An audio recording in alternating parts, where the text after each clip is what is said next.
hey guys. Hey The guys. screen was black and I'm like, what did I do? And then I'm like, What wait is a minute.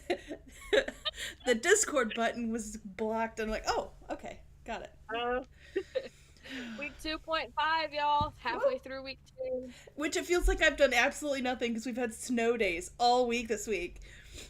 Yeah. Snow and I took a ice night on off gravel yesterday, roads is so not good. yeah. We literally live on the hilliest gravel road that has enough divots to Oh like cover my the Grand gosh. Canyon as it is. So when you add ice and snow on top of that thing, we ain't going. Nobody's going anywhere for No. days. But Oh we yeah. stocked up over the weekend.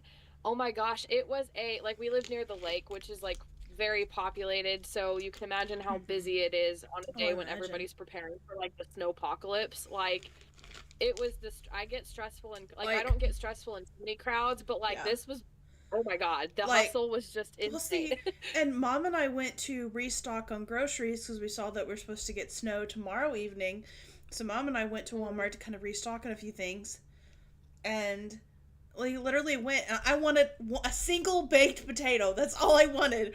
But there were no singular baked potatoes. All I could buy Oh my is the God. giant 5-pound bag of baked potatoes. So I'd be having baked potatoes for a while because I could only find the 5-pound bag.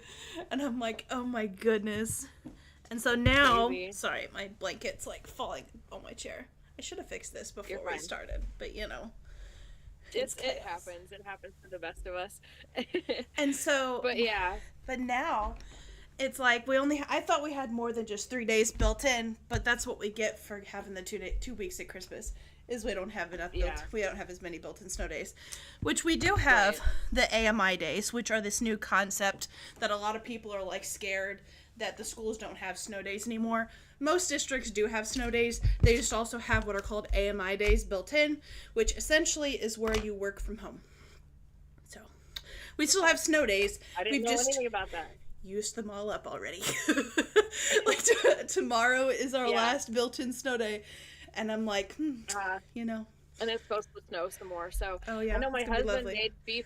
He's got a dehydrator for Christmas, so I'm he made beef jealous. jerky over the weekend. The problem is we're out of the deer tenderloin, which is the softest. So we Oh, got some beef stuff. did I it don't know work? what part of the animal it was, but it was so thick. I had to like Oh yeah, like we have a bunch of dogs, so you give the dogs the little bones and they kind of gnaw at it. We're yeah. I feel like my dogs right now trying to get through this. Well, So, like, have but you we finished it off. So have you tried? Is it one of those things where you have to slice it really thin? yeah, he does, and he marinates it for like 4 You hours, might and then he just puts it like in you the might just dehydrator like for 8. slice it like bacon thin, and just to see if Yeah. that won't Although help. I'm gonna have him try dehydrating bacon to see Ooh. what bacon jerky tastes like. Oh. So yeah, See, if but he deer is actually my favorite though so far. that and like yeah, that would be good. See, like that's what I want for my birthday. Like I just want homemade jerky. Mm. It's so good. It kind of puts like I got a couple bags at Walmart because I was like, if we run out or whatever, like if we're Yeah. snowed in, I want plenty of Yeah. jerky to snack on. And that tends to affect my acid reflux, so I don't eat it The at pepper, nighttime. all the But like pepper, I yeah. haven't really eaten it much because Jerky is I notorious was for being doing really other things. peppery, so that's Yeah, he understandable. took out the black pepper on the second batch he made, and it was so perfect. He's made about 4 batches now with different Oh. types of meat and stuff. So, but yeah, the deer tenderloin has been the best so far. So we're gonna try to find some more tenderloin, probably more, I don't know, pork or beef tenderloin Yeah. yet. But it's been interesting. So my husband's a very good cook, but he makes it look manly because in my head, cooking is like, I don't know, feminine, even though there's a lot of male chefs out there. But I've Mhm. never been able to write like a male cook, but it's like my husband he's actually really good at cooking when he puts his mind to it. So Okay, so couple random thoughts. One, it's Elvis's 90th birthday today. Just happy birthday to Elvis. That's crazy. 90 years old. I saw that Oh, too. guess I what was I like, oh, guess what I found at Bear Market in what? Camden the other day. So, What? Mom, when she was younger, loved Elvis. She still loves Elvis. But when she was younger, she Right. had a whole bunch of his albums, and her absolute favorite was Elvis Presley Live from Madison Square Garden. And she had that on vinyl, Okay. and she listened to it all the time. Well, when she got older, something must have happened. I don't know if Mom all got rid of them or whatever, but she can't find them, and nobody can find where her vinyls went. Guess what I Okay. found at Bear Market. You found it, didn't you? I found it. I'm so excited. There's only one singular song that it skipped. There's one side that I couldn't tell if the marks were like skip marks or not. There's one tiny spot where it catches. But if you can kind of like lift it and like bloop it over the little skip, it works just fine. Oh my gosh, your mom's reaction to that would have been great. And so, I have another one of his live albums, but it's not anything from any place that I recognize, but I've got a couple. My goal is to get more and more of Elvis's live albums. Anyway, also, another thing I've been obsessed with lately, there's this guy on YouTube that does these really cool, like, video game mystery solving type videos where he plays through a storyline, like in Skyrim or whatever, but he edits it like it's one of those, like, cold case 90-minute mystery things, and they look so cool, and I've been obsessed with them. Okay, his name is Fizzy, Fizhy, and I'll send you the link later. Okay. But oh my gosh, I'm obsessed. I used to be obsessed. I got obsessed over this one that would edit the guards like cops, like the show Cops, and I was so addicted to that. Okay, it was like it was like the mysterious letters from a friend, Elder Scrolls V, what is Falcon's secret? There's like so many of them I've watched. The Mad Mind of Cicero. I just watched that one today, by the way. I'm gonna have to finish this content. The Cannibals of Markarth. I haven't watched that one, so we're gonna click watch later. Anyway, I'm gonna get sidetracked. There are so many of them, and he does them for other video games too. But like our obsession with Skyrim should be observed by science. But that is really Star Wars. Oh my god. The level of time I have spent playing Skyrim, like when you add old PC, new PC, Xbox 360. Oh my god. Xbox One. 360, like, you cannot be an OG fan of gaming unless you have played on one of the older consoles that took 30 minutes to load, especially the 360 where it was, or like the older PlayStation ones where it was like 10 minutes in between loading screens, and I'm like, oh my god. All right, that was my side comment. Total derailment, but you know. Yes. All right, so my check-in, I took a night off from editing because it's taking a lot of my time, and so yesterday I sat and I read and finished Ashes in the Star-Cursed King. Ooh. So before last night, so the night before last, I got to the second spicy scene, and I started to get a little annoyed because just at the time, it seemed like, well, all they want to do when they have a moment to hang out alone together is just get spicy, and it's not a problem with this book in particular. It's like a romantasy genre issue, and so I filmed a YouTube video about it, and I posted on like a group of avid readers of Christian fiction about what real romance is and how it should be portrayed in books and stuff. But then last night I got to the part where first of all, can I just say the boss fight, like, it's not even one boss fight. I was like, it's like I was two or like three 300 thinking I was gearing towards the boss fight. It's like, we've got one it more. Keeps going. This is the boss fight. It's like, this surely is the boss fight. We've got one more. I know. It's still going. But so it was before one of those, and they're in this tent together, and they get a little spicy. It's a short little scene, but I liked how it, like, I skimmed through it to skip through it, but, like, it kind of felt different than the other ones. But, like, I have read this quote to so many people. Okay, and I have, like, it is the best quote I have ever heard in a book ever, and I'm probably over thinking it or whatever. No. And it's the part where he goes, "Loving Aurea is terrifying. It required me to see things I didn't want to see, face things I didn't want to face, allow another soul to witness parts of myself I didn't even want to acknowledge.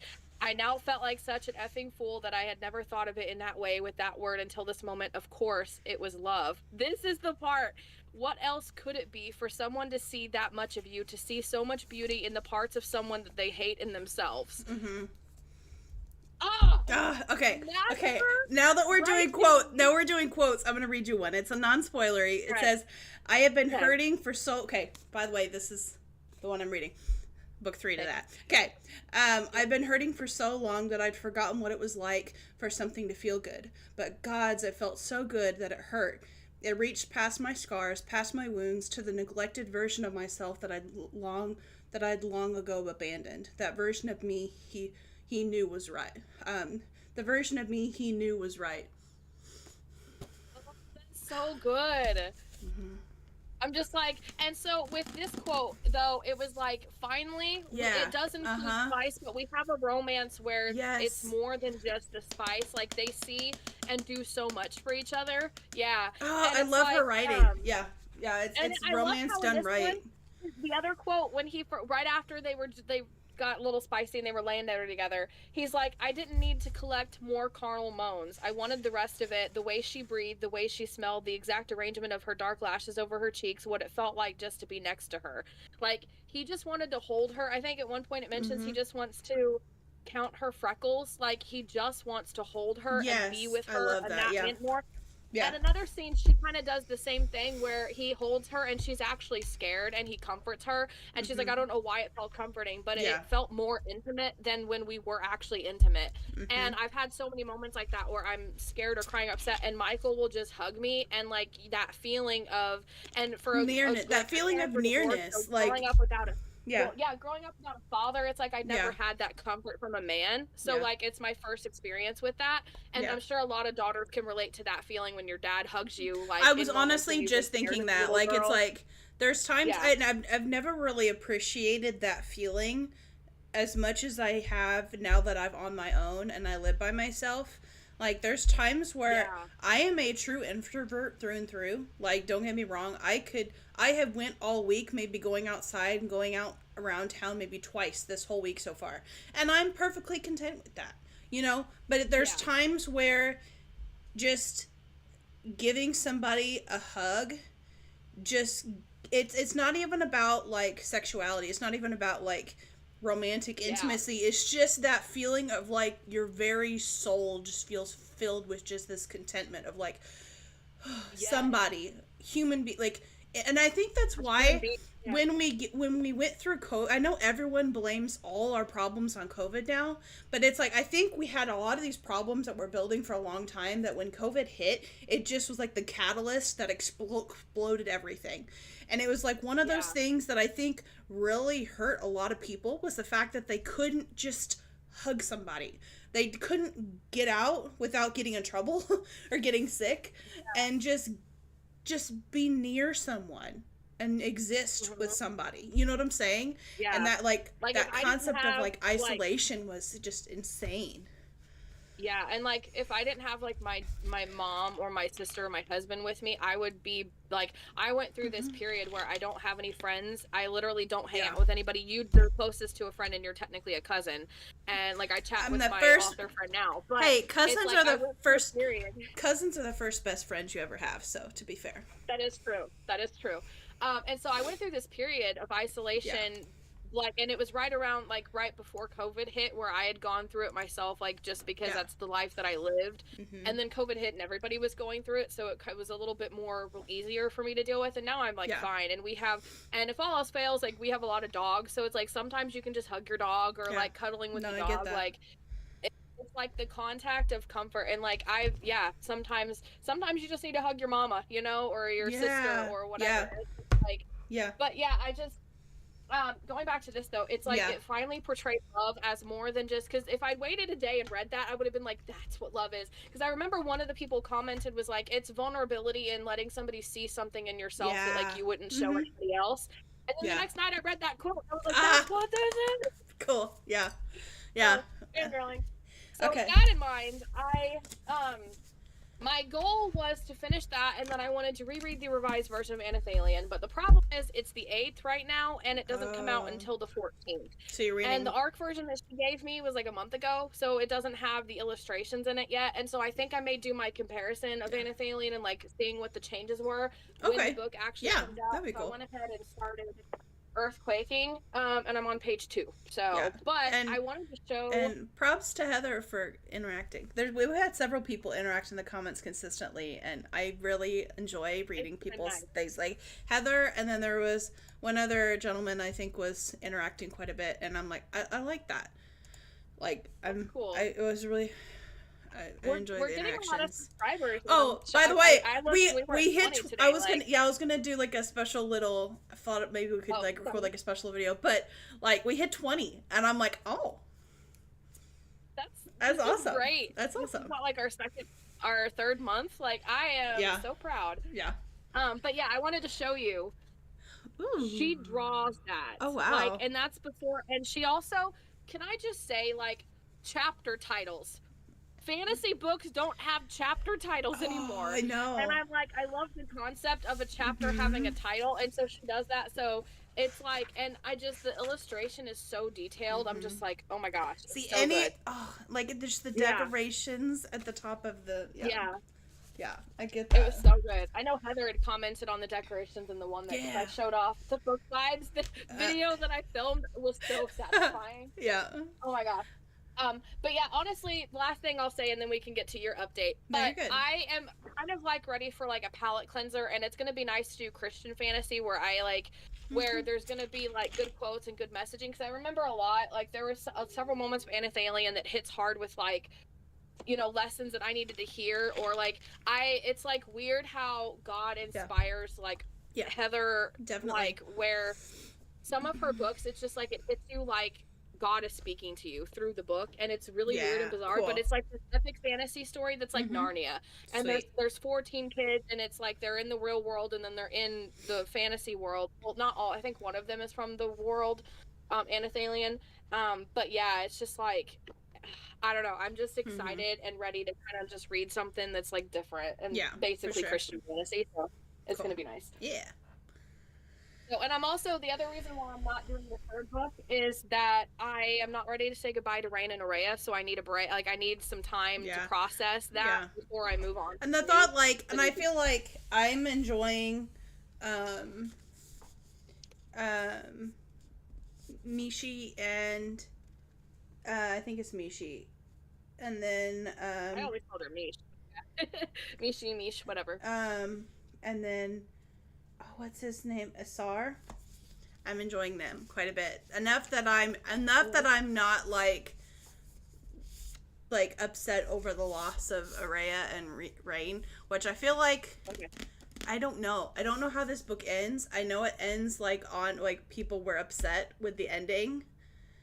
Not really upset as in like angry, but like upset as in like it's emotional. The first one, you know, I know. like ended. So yeah, and so and the thoughts crossed my mind at least once that I'm like, there's stuff going on with Rain and Araya in the background, so it's like, you know, interesting. I like it. I don't want to get details, but yeah, I really love the White Pantheon, and you know me, I'm not overly fond of like gods and goddesses, but for me it feels very Greek-like. Yeah, I've said that several times. This one has like a huge Greek-ish feel to it, even more so than the other ones. Like it is. Yeah. I can't wait for you to read it. I'm like, it's very Greekish. It's my next read. Yeah. Yeah. Because like. Yeah. I love the gods and goddesses, like the pantheon and stuff, and like that's what I found fascinating about Six Scorched Roses is that we got to get a perspective of a race that worshipped a different god that was in the White Pantheon, because like Naxia, the vampires all worship Naxia, for those of you who haven't read it, and she's like the goddess of the vampires, but she rebelled against the White Pantheon, so it was kind of interesting to see that. And then can I just say that her descriptions are like the way that she described like Naxia and then the other goddess that appeared, like it reminds me of like, you know how the Bible describes angels and like people don't realize how weird the angels are actually described in the Bible, or like the classic gods and goddesses and the way that they're described and how they're like really weird looking, like it kind of makes like God like, you know, a superior being kind of thing. I don't know, the descriptions of the goddesses at the two end of the end scene was like really good. Can we talk about how badly that hurt though? Like that whole spoilers, by the way. Oh yeah. No avoiding this. Yeah. when he was just getting beat. Oh, I know. And the wing, like, literally the most descriptive part of that entire book is when she describes how his wings are literally nailed to the back of that wall. I'm like, oh my god, this poor man. Like, oh my gosh. And I was just like, and then her fury, but like later on when they're actually fighting, and he's fighting that one guy, Simon or whatever, that had that thing. It was like he would not go down. Yeah. He was like almost immortal. And when he fell, the description of him, of how he looked, was so intense. Yeah. Oh, and then how Rain broke his wing and like his bones, and like he was like, I gotta get to move, like effing move, and he's like talking to his body like, you just gotta push through, and he's like, he's not gonna get to this door, and it's like the classic moment when like the good guy keeps getting hit and keeps getting hit and stands back up and like fights, and I'm just like, I just spit everywhere, but like, oh my gosh, I have never fangirled it's just like so hard. It's like that's so good. She's easily I love the stories of ACOTAR and Fourth Wing so much, but like Carissa Broadbent is like a master writer. She's like my favorite author just because of the way that she and it's like together. And then the Vincent stuff, like I started to hate him and how toxic he was, but I was like, don't give me this. But see, like, and that's where it's like, literally my favorite author that writes vampires is Carissa. Yeah. My favorite author that so far I think that writes fae would have to be, I haven't read a lot of fae other than Sarah, so I can't really justify that with evidence. Yeah. But like, I've read so much of hers, and it irritates me, and I've said this several times, you can't judge a writer's series against themselves when they're different genres. If they're if they're all basic romantasy fae, then yeah, you can compare them to one another because they're the same genre. But if they're different genres, you can't compare them to one another. Yeah, anyway, sorry. No, it's okay. But it's like, so it's like Rebecca would be the person who does dragons the best, basically. Well, I haven't read all of the Aragon series, so I can't justify that either. So it's like, so far of the dragons I've read, she's my favorite so far. But again, I've read Aragon and that's it, and I know there's a lot of like, that's another epic fantasy series that like I need to get into. That I just haven't yet. I read them a little bit, but I don't remember where I stopped, and I have no memory of it. So I read the first book, and I have book 2. I just have not read book 2 yet, so we'll see how that works. It's on the other side of the Twilight series, so it's like right there. Nice. All right. Okay, so doing well. I stopped at a really kind of interesting scene, so I'm like... After we get off here, we'll have to do, like, a reading thing where we just read together. I'm also, like, was going back and forth between playing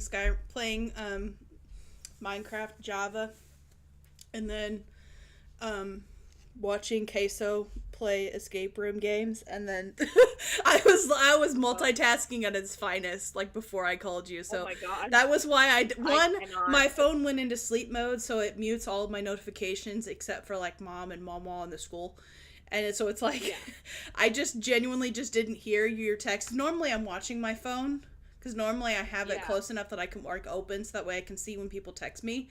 But it's like I was doing like 3 different things at one time, and I had no idea what was going on with my phone. So like, but you're good. Well, I think I was eating too. I was eating and drinking. I perfected my London. You know how I get London fogs at a coffee shop? I perfected it at home. Oh, that's cool. And it's been my my drink of obsession at this point.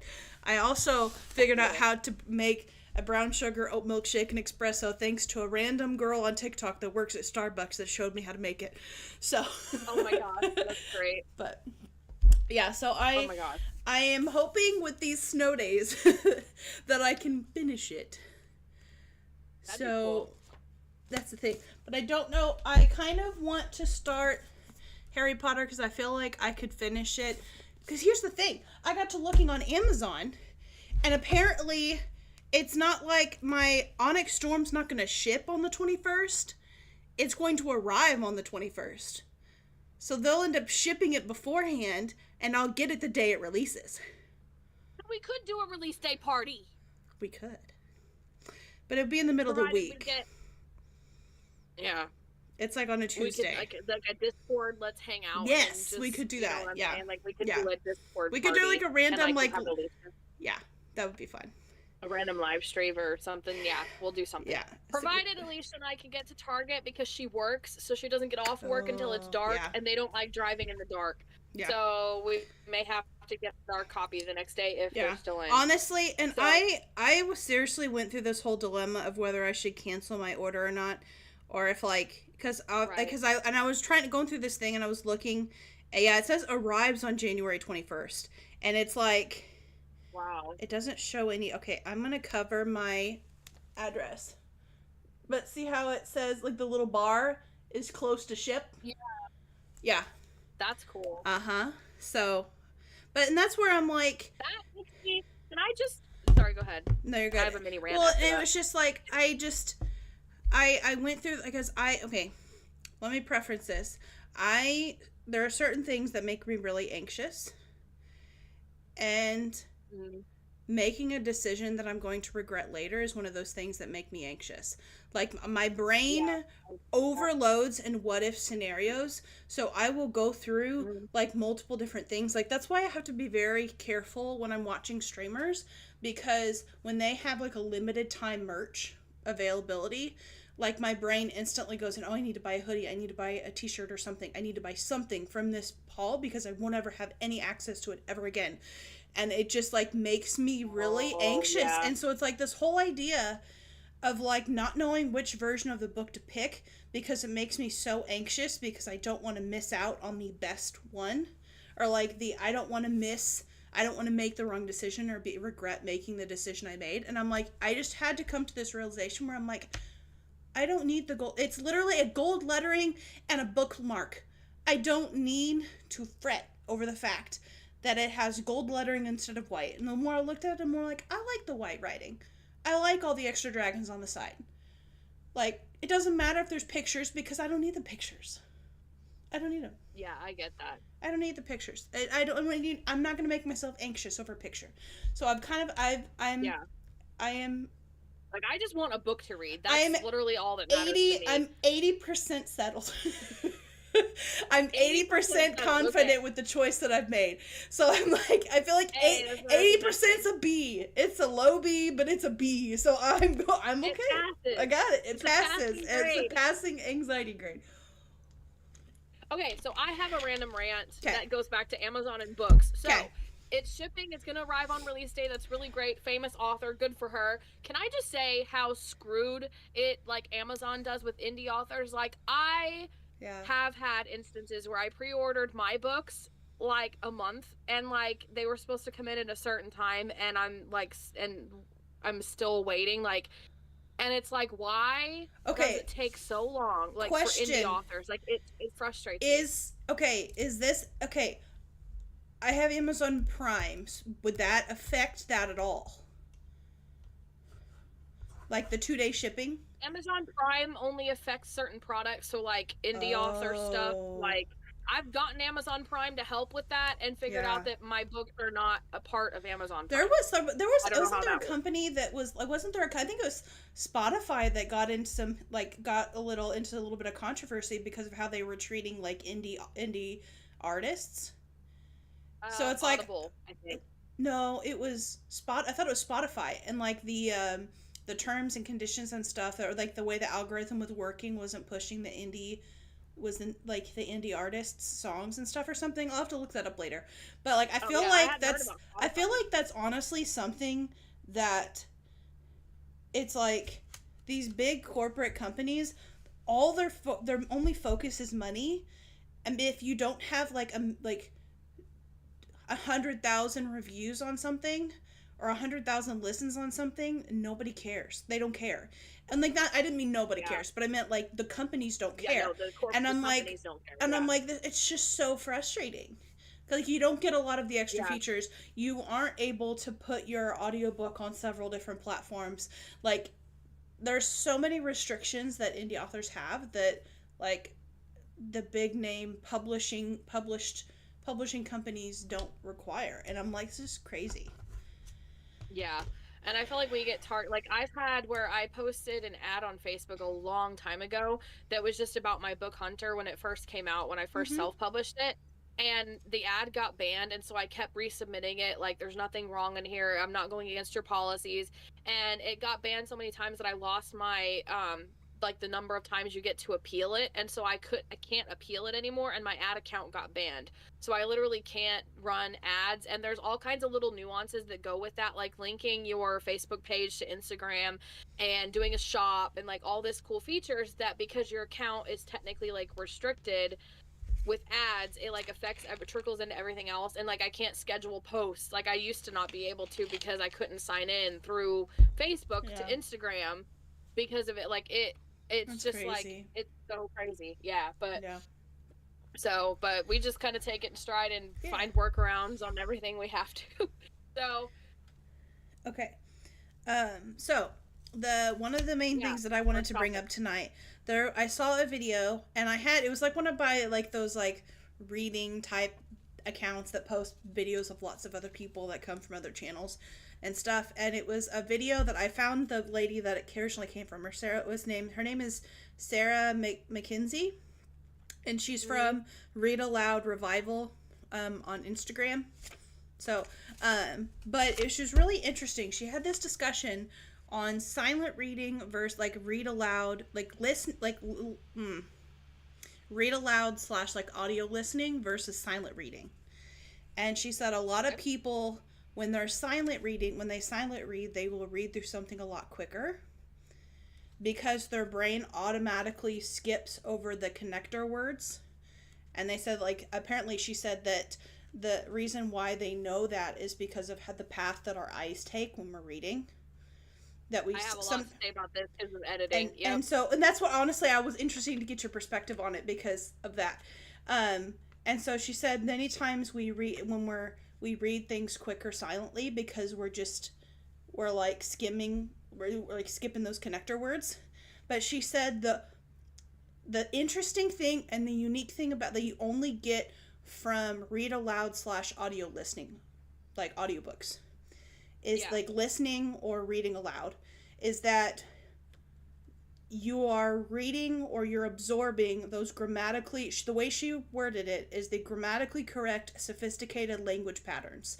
So like, pausing at the commas, pausing at the like ending at the period, like putting space with the periods, like reading all of those words. Like, you're absorbing, your brain is storing all of that information. Yeah. Because it's forcing you to actually look through it. And it said she's like, this only happens, one of the only times this happens, pretty much the only time this happens is when you're like either speaking aloud, reading aloud, or you're listening to it being read to you. And I'm like, I absolutely love this. So I thought it was really interesting. So, all right, get ready. I've got a lot. Okay, so 100% that is absolutely true. And I didn't know that's where the science of audiobook was going. Yeah. When we're editing, we have to be very careful to focus on what we're reading because your brain does skip over. All you need is like the first letter and the last letter of a word. You've seen a lot of those Facebook games where if you're reading this top percent, like, no, that's pretty normal for the brain. Like when you're reading a word, like you can just tell the word, like your brain fills in the gaps. And so that's why there are like typos that you'll miss, especially if it's a book, like when you're editing your own book, like story. So our brains skip over even more because we already know it. You know what you want it to say, so your brain skips over and auto-corrects it in your head. I've heard, and at least when I was in school, they told us about that too. Sorry. Yeah, to the point where it, like, even there's been instances where it's like I thought I put a plot or a part of a story or like a detail in there that's actually not on the page. Yeah. That like your editor or Michael's told me like, hey, that's in your head. Like we need to actually get that out of the story.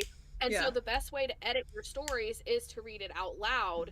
And when I found, like, for me, when I was going through the audiobooks, I found a ton of mistakes in Hunter through Rogue that I didn't know because I was hearing the narrator read it to me.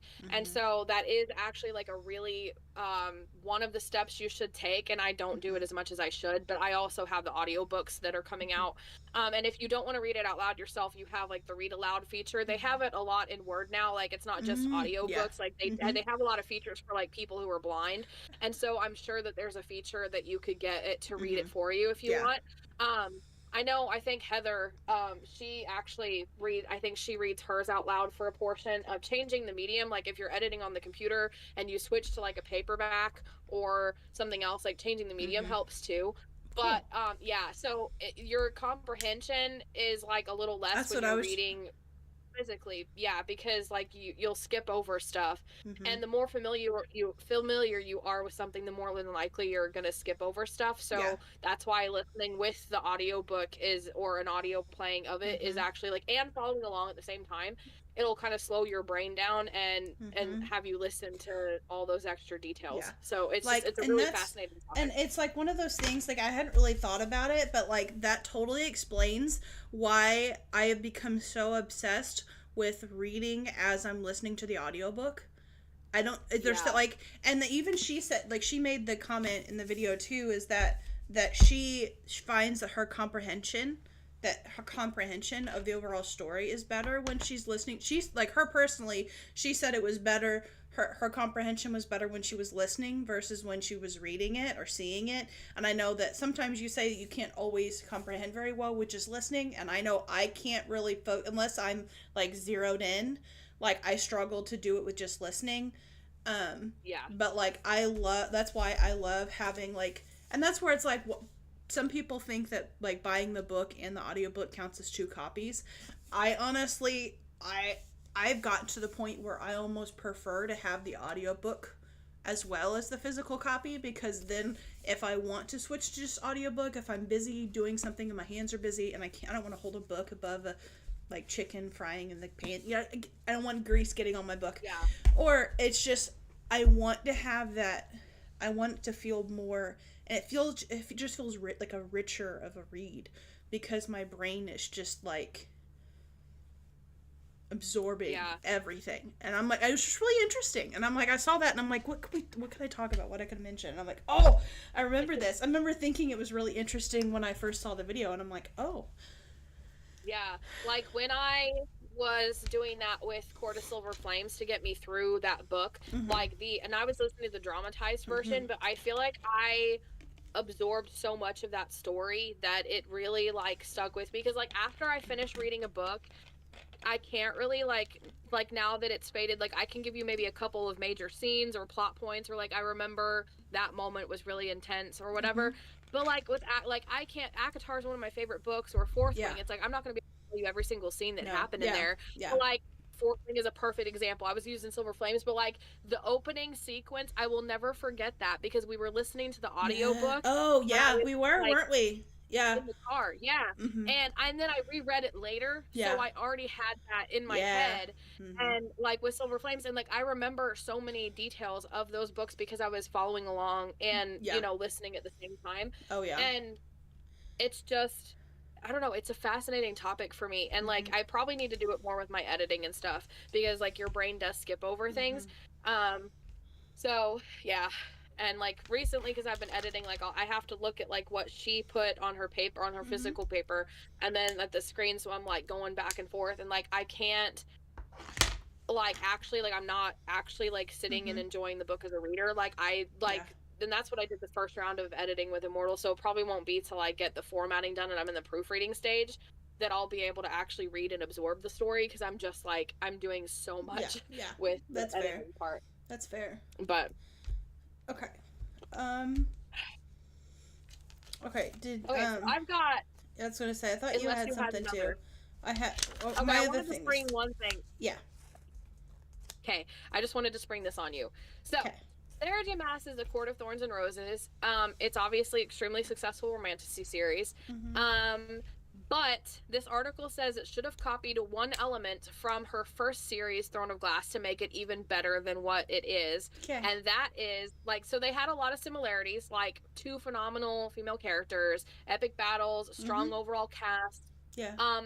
The difference is that Court of Thorns and Roses focused solely on its main protagonist's perspective, whereas Throne of Glass had multiple POVs. Oh yeah, totally. And they feel like that would have pushed done that more with ACOTAR. ACOTAR would have been pushed to a whole nother level if they would have done that.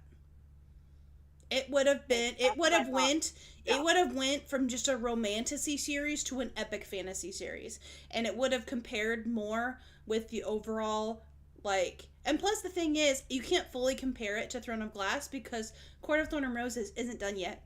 Like, yeah. Throne of Glass is a 7-book series that she apparently many people have assumed it is done. But I saw a video or a clip somewhere, like a quote from Sarah J. Maas somewhere that says that she's never really sure if either of those series are truly done because she loves going back to them. So it's like, it's like it's one of those things. It's like there's 7 books in the series right now. And it feels done for the most part. And I think part of my review on Kingdom of Ash even said this, that it was like the first book I'd ever read where I wasn't craving another book in the series. It felt done. Yeah. It felt finished. Like the story was done, like fully done. Not like, oh, this seems like the ending of Feyre's story. It didn't feel like that because Court of Thorn and Roses series, ACOTAR, it feels like there's unsettled business. There's some kind of looming darkness in the background that hasn't been touched on, that we haven't got to yet, that's building up to it. But I never got that feeling after finishing Kingdom of Ash. I felt at peace with the series, or just done with the series. But it's like I genuinely would 1000% agree with that statement, that if ACOTAR would have included multiple POVs, it would have put it more on that level. Yeah, and for me, can you imagine some of the moments where it's Feyre getting Rhys's perspective? Well, yeah, or where even she's Tamlin's. Talking to him, and then where they mention okay, Cassian go do this, or Azrael needs to go do that. And then it's you definitely get the dialogue about the plan rather than the actual plan. Yes. Can you imagine if you actually included the actual plan moments in there? You see what I'm saying? Bigger, rather than just information from the dialogue. I get that. So cool.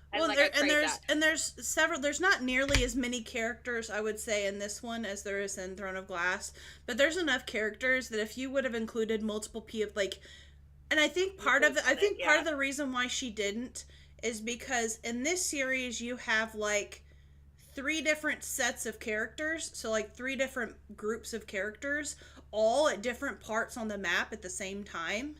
And so it's the only one that felt close enough to doing that is Silver Flames, because you had Feyre and them at Valerius, you had Nesta and Cassian at the cabin house thing, you had is it Lucian? Lucian. Tamlin's buddy. Yeah, Lucian. You had him going with other people at that one island, I think, or whatever. So you had several different people so that one's really the first time that's really happened, and that's what makes me wonder if she isn't slowly moving to more of an epic fantasy type. I don't know. I don't know. My phone came unplugged, so a second. I had to bend down for a second. No, you're good. But I totally would. I think personally, that would have boosted ACOTAR to a whole nother level and made it more comparable to an epic fantasy. Yeah.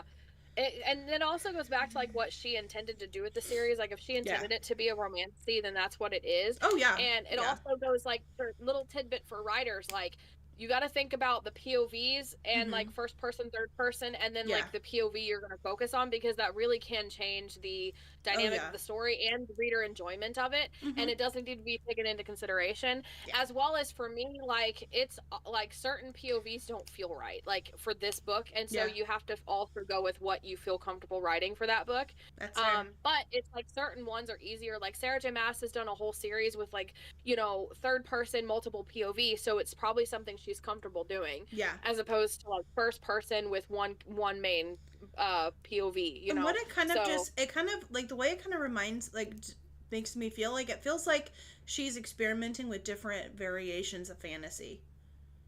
100%, yeah. And it's We like, all do that's that. how it feels. Yeah. It feels like she's just experimenting. And it's like, one thing that, okay, mini rant. Okay. Readers, readers and fans get too comfortable with griping and complaining at authors. It's their world. Yeah. It's their series. If you don't like it, stop reading. Quit complaining and trying to bully authors into doing certain things. It's not your series. You don't own it. You bought a book. You chose to read this series. So therefore, you're going to either respect, like, give him constructive criticism, which is different than ranting and bullying. Constructive criticism means 100%. That, hey, this felt really awkward, or this character, I felt like this could have been written, needed more growth, needed more character growth, or this character, this relationship, these couple jumped into the relationship too quickly. They need a little bit of growth. Like, that's constructive criticism. But saying that a series is bad and horrible, or that you need to, like, I don't know. It's just, I feel like sometimes readers get too comfortable with bossing authors around. And I don't know if, like, as an indie author, if you've kind of gotten a feel of this before or not. But it's like, when I look at, like, people complaining, and I don't know if this is just a book talk thing, but it's like, there's so many times, and it's not just Sarah, but that's like the one that I can think of at the moment, like Fourth Wing, like, people have gotten so obsessed with, like, if I don't get this specific thing in Onyx Storm, I'm going to be running to Rebecca yelling, and they do the whole, like, like they like, not the Vampire Diaries, the originals, where the guy yells, Rebecca! Like, like, they've had that meme where he's like, where they'll make a comment like, if she doesn't include this, me find, like, it's a funny meme, though. Like, in me too. I love it. It makes me laugh every time. But it's like, I feel like people have almost, feels like, for me, it feels like on the borderline of bullying, because people are like, if I don't get this certain thing, then this whole book is ruined, or I'm going to be ranting or writing or whatever, or I'm going to be doing this with it. Whatever. It's like, can you imagine, like, being this close to a release? Because at some point, like, I had Immortal and it was final. Like, I'm not making any more changes. I've got the file submitted to all the places. There's literally, like, it's too tedious to try to revise it. Too close to release. And then I had a beta reader, or not a beta reader, an ARC reader. And keep in mind, an ARC reader was like you just read the book and just give me a review. Honest review, bad, good, 1 star, 5 star, doesn't matter. Just give me an honest review. That's all you're supposed to do. And she was literally messaging me privately on Facebook, like, this thing and that thing and this thing. I'm not kidding.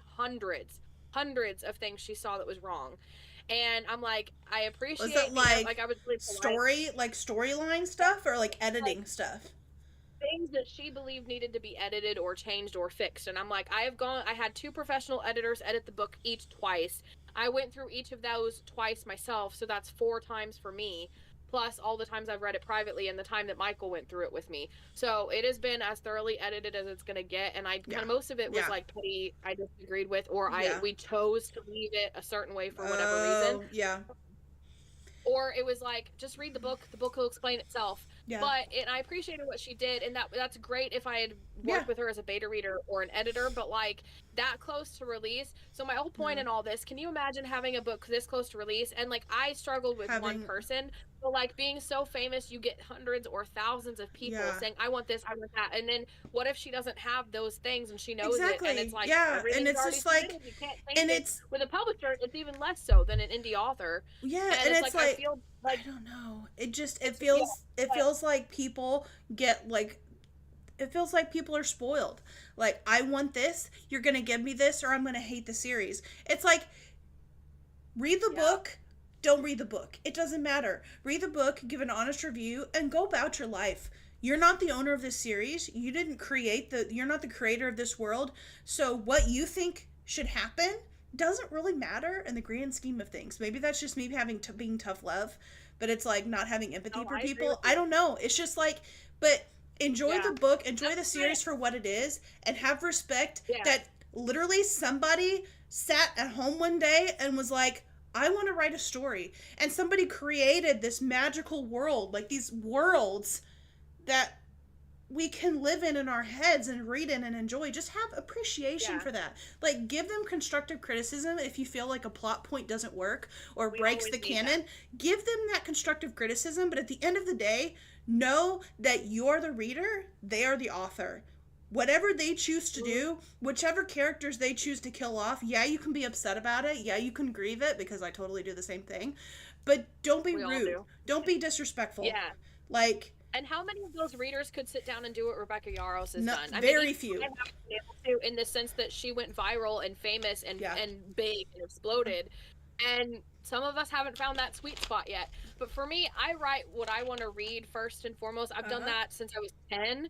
So it's so ingrained in me that I literally do not care. When I'm writing a story, it's only Yeah. what I want. And then I worry about the aftermath and the marketing, Yeah. which has gotten me in trouble because a lot of times I'm too secular for Christians and I'm too Christian for secular people, and I have no box. I have Yeah. no place in this world. You can And create that's your own fine. box.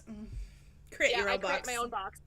And so they always say, like, when you're creating content, like I was watching of how to do YouTube, kind of this is how YouTube, how to go viral, and any type of content, writing, stuff like that, like write or create that content for one specific person in mind, and then you will find more people Yeah. like that. Yeah, exactly. And it'll feel more personal. Yeah. And so write the kind of book, and even if that person is yourself, like you write that kind of book, you'll find your audience, you'll find your people. Yeah.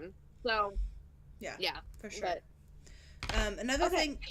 thing that I had, I saw was like a group interview, like kind of like what we're doing, but it was like there was like 5 or 6 different people, Cool. and they were making the comment that they thought that Sarah J. Maas did a good job with making characters that have flaws that are flawed in some way.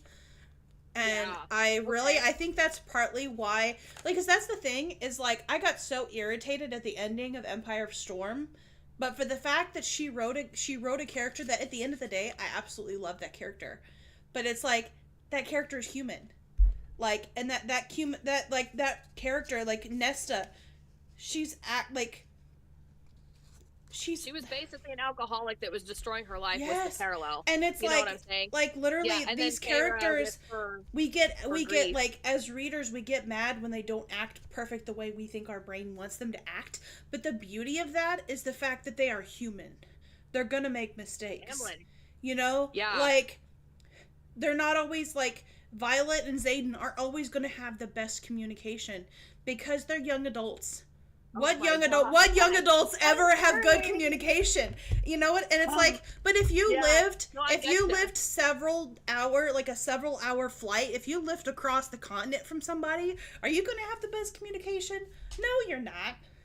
I mean, let's Especially be when you're real. fighting in a war. Yes, and that's where it's like, I saw a video from somebody that were saying that they honestly thought that Violet and Xaden had good communication. It was just the fact that they weren't with each other every moment of every day.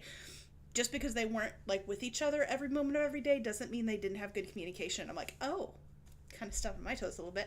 But Yeah, yeah, actually, my problem with them wasn't even that. It was like that they only ever want to get spicy Yeah. with each other. It's like, Yeah, come that on, was do you my guys thing. Want to, like, play chess I or mean, Yeah. an activity or a hobby together. Like, what do Yeah. you actually love about each other besides jumping each other's bones every 2 seconds? Like, seriously.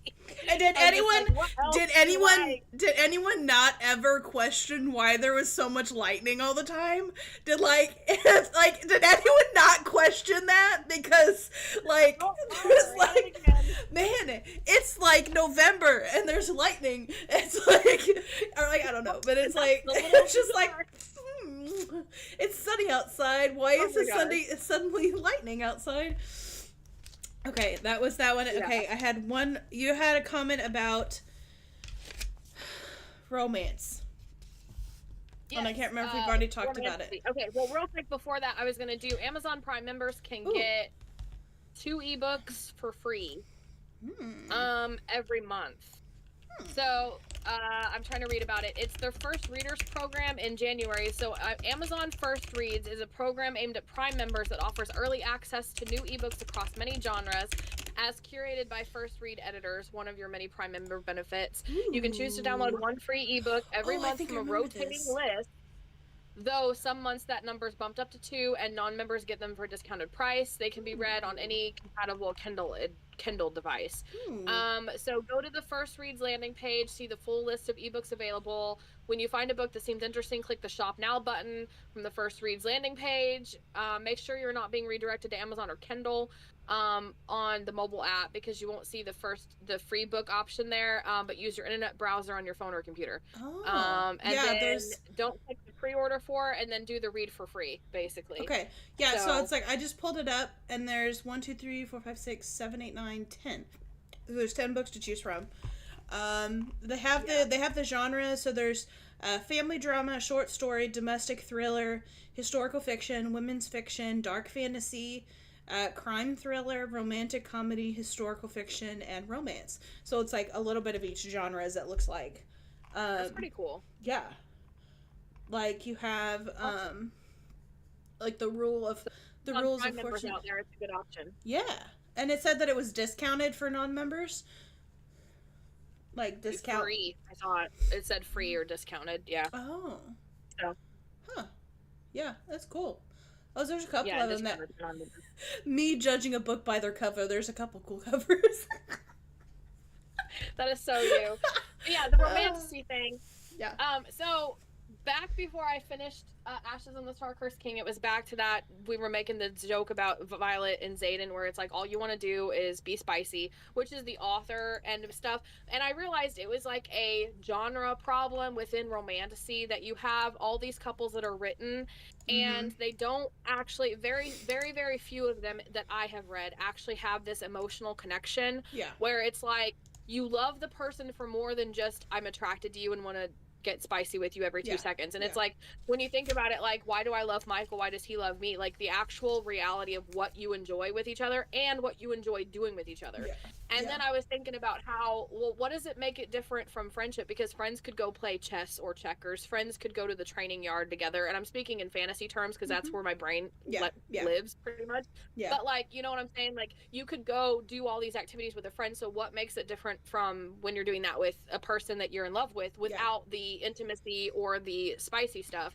And I got a lot of different answers about that. And of course, there's the biblical answer that like it's God, like in reality with Bible stuff, like it's like the marriage between a man and a woman like represents like the unity of God and like God's love for the church and like that whole thing.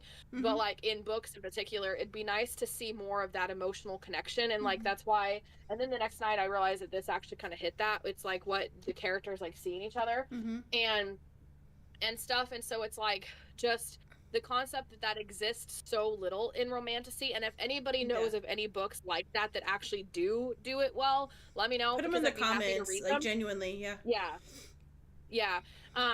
And so that's one of the things that Christian romance does cover, but for me, those don't get gritty enough. Like in this one, it's like his wings got freaking nailed to the wall. How many times are you going to see a Christian fiction besides my books? Okay, that's not happening. I gotcha.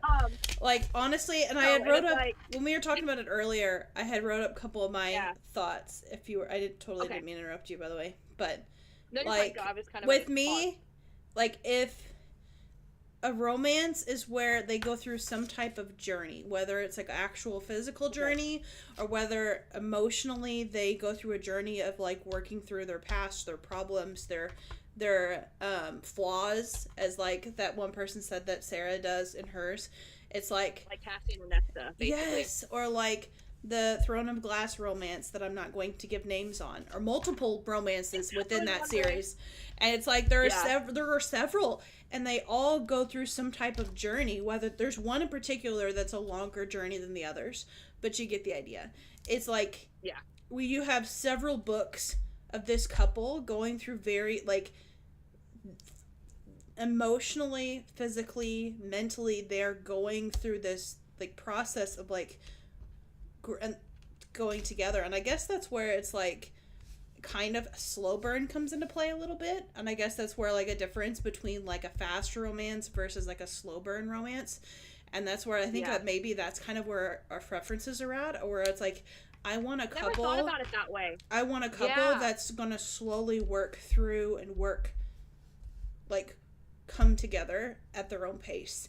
And like when you have, and like if there's a book that has has like several spicy scenes, if the characters have went through a journey to get to that point, I'm okay with that. You know, like if they have if that scene is justified by the journey and the path that they have taken to get there, and there's a whole story behind them growing together, I'm totally fine with them including a spicy scene. I don't need to see it. I don't need to read it, but it's like I'm totally fine with it being there, because that couple has spent so long working to that point where they finally feel close enough with one another to be on that kind of intimate level, like that. You feel like it's earned, basically.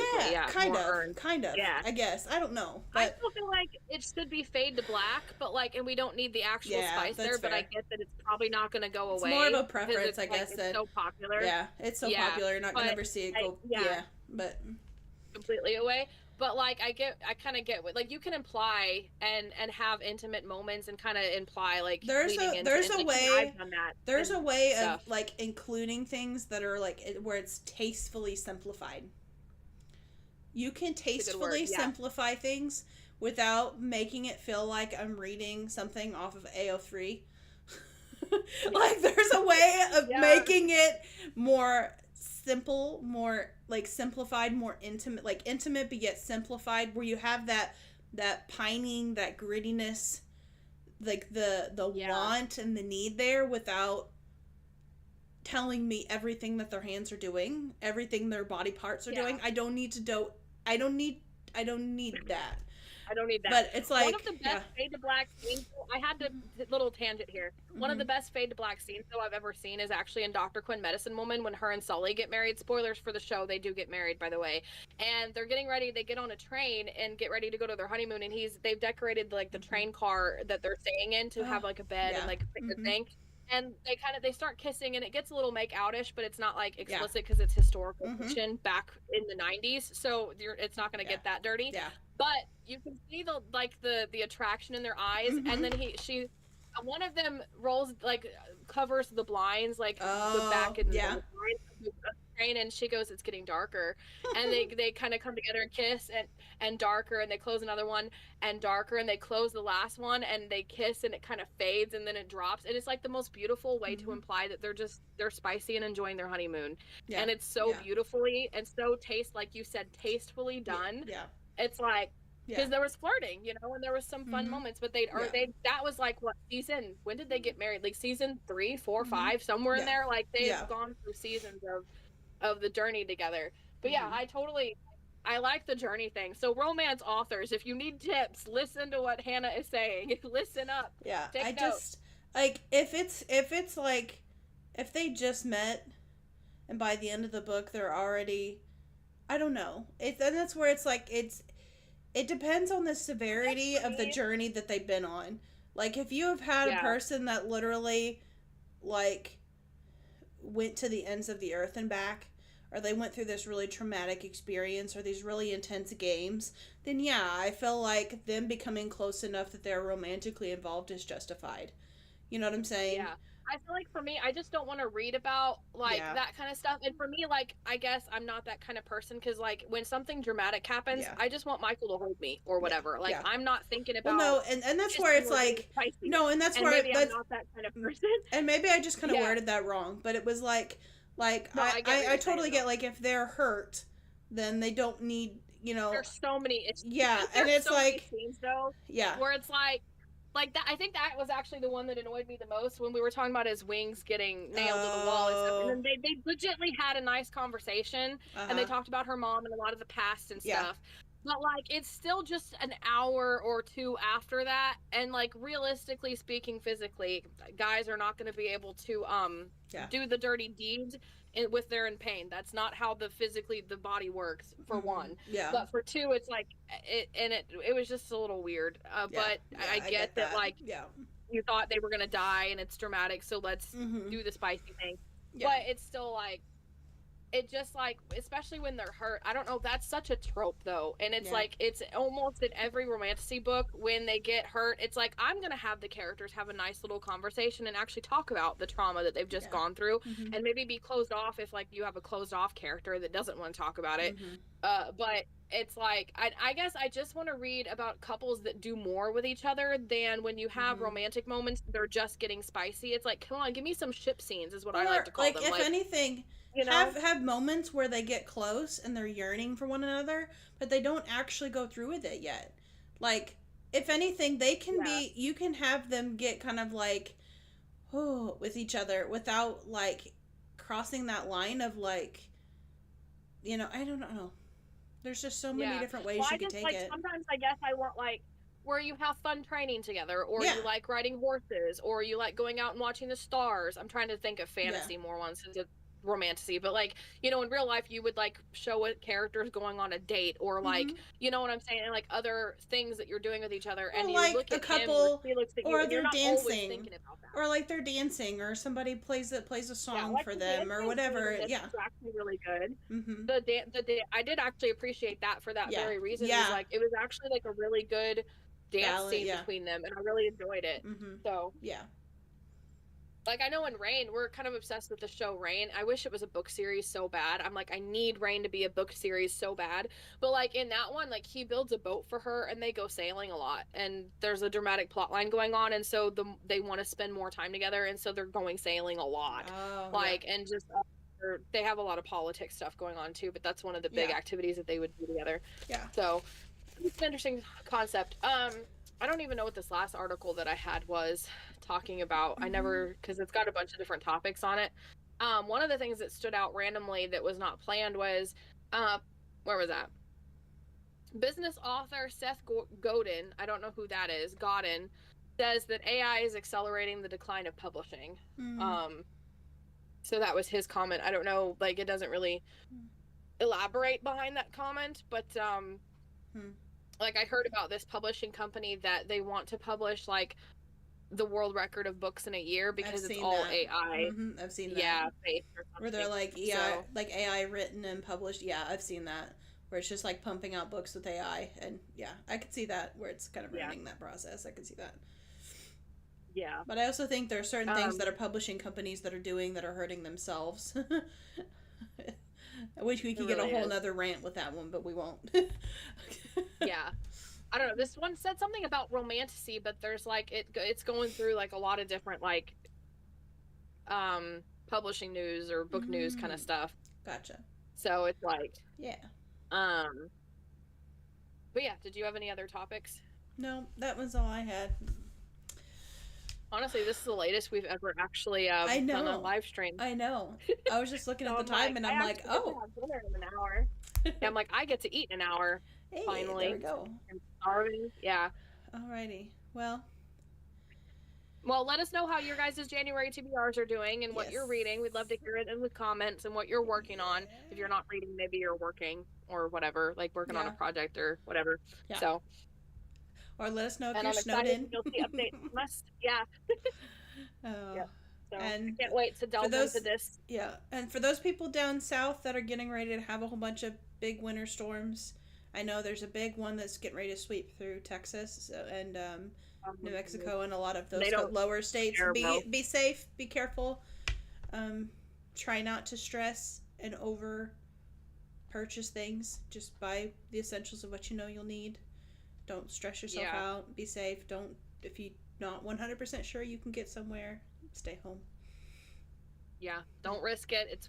And It's not worth read a the good risk. book while you're at it. Gives an excuse to stay home and read a book. That's what I've been doing all week. It really is. Yep. All right. Tips for staying warm. Woo! Staying warm. Turn on the Blankets. oven, actually. Blankets, heating pads. Turn on the oven. I've actually used the oven a lot to keep warm sometimes when we've been a little chilly. I wouldn't be a fax teacher if I didn't talk about the safety risks of using your oven as a heater, because I teach my students not to do that. So mostly I did it when Mike would like cook his pizza. I would like open it up and warm up my hands or whatever. So but like context is important. But yeah. I don't just turn on my heater. There's some people that will do that, where they'll turn their oven on and let the oven heat the kitchen, which I can see why, but at the same time, it is a fire risk, so we don't want. It's a fire risk. I have lit my oven on fire twice. Not the current one I have, but I have lit my oven on fire twice in my lifetime. So I feel like there's that meme of like, if I had a nickel for every time I had done this, I would have 2 nickels, which isn't a lot, but it's weird that it's happened twice, right? I feel like that's a Phineas and Ferb quote, and I'm like, my brain runs in old Disney and Nickelodeon quotes, and there's a quote from Doofenshmirtz was like, if I had it was either a dime or a nickel. For every time this has happened, I'd have 2 nickels. But which isn't a lot, but it's weird that it happened twice. That's funny. Yeah, basically a summary of that story. The first time we actually lit the oven legitly on fire, we lived in an apartment. They inspected and they picked on us a lot, so you don't want to get kicked out. So dishes out. We would actually complain about the dishes, by the way. Weird thing, even though we do it in the evening, so they'd come in the afternoon. It's like, well, you later. So we would stick the pans in the oven, right? Yeah. And one time there was a fork in a pan that fell off and got in the bottom. Didn't notice. So the next day, Alicia put garlic bread in there, and she just runs and get me. She's like, "Sis, the oven's on fire!" And I totally thought she was joking, so I just kind of let her drag. She was little, so this was a while back. Okay. But I let her drag me in there. I opened the oven and closed. It was one of those like you open, see it, close it. I'm like, hold on a minute, and I opened it and stared, like did a double take, and I was like, "That's an actual fire." How old was she when that happened? Oh, I don't know. She must have been maybe it was her middle school, my high school, maybe really like I think she was still in actual school before she got homeschooled. So, but and so I didn't know, and my brain is like, you probably shouldn't pour fire on the oven because it's an electronic and you're going to kill everybody in the house. So I got my mom. So I didn't know how to put it out because I was the only time you can't put water on a fire is if it starts from grease. So if you have like olive oil or oil in like canola oil in a pan, and the oil gets too hot and a flame catches fire in the skillet, do not put water on those fires. But if it's like an electrical fire, or like maybe you plugged in your tea kettle and it sparks and catches fire, you can put water on that. It's just you can't put water on like grease-based fires. I thought it would because I was like afraid of like electrocuting. Like if something happened with like electronic, like getting electrocuted is where my brain got afraid. So. You can also snuff it out. So if there's a way to close it up, like turn off the heat and snuff it, like because if flames get, my brain's working too fast for my mouth. It's fine. I gotta reset. Okay. If flame loses contact to oxygen, it will snuff itself out. So that's why if you put the lid on a candle, the flame will go out on its own. So if you don't want the smoky fumes everywhere, you just put the lid on it and just let it snuff itself out. So like that, and like where it's like if you just turn the heat off and make sure that it's completely like closed up, the flame probably would have went down over time. But you never know.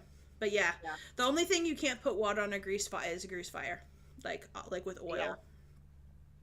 You put salt or baking soda. You do not put baking powder because it's like flour based, so it will make it get bigger. Salt or baking soda. Fun facts. I'll probably remember salt sooner than that, but yeah, that's what a lot of my students remember. Salt first. Salt, or if it's a pan, if you can safely put the lid over it, you can do that too. But yeah.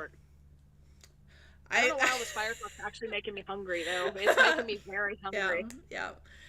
I'm getting into my teacher mode, so I probably should. It's getting late enough in the day that I'm starting to teach people. I haven't taught people all week. So my brain is like, I must teach somehow. Teach. Yeah. Okay. Meanwhile, I'm like editing the articles that I'm trying to read for this. I'm like, stop it. I don't need to edit. I just need to read the darn thing. Yeah, that's funny. All right. All right. All right. That's been our second session. So be sure to like and subscribe. Yeah. So, and we'll see you probably like Sunday or Monday for week 3. Yep. All right. Bye. Bye.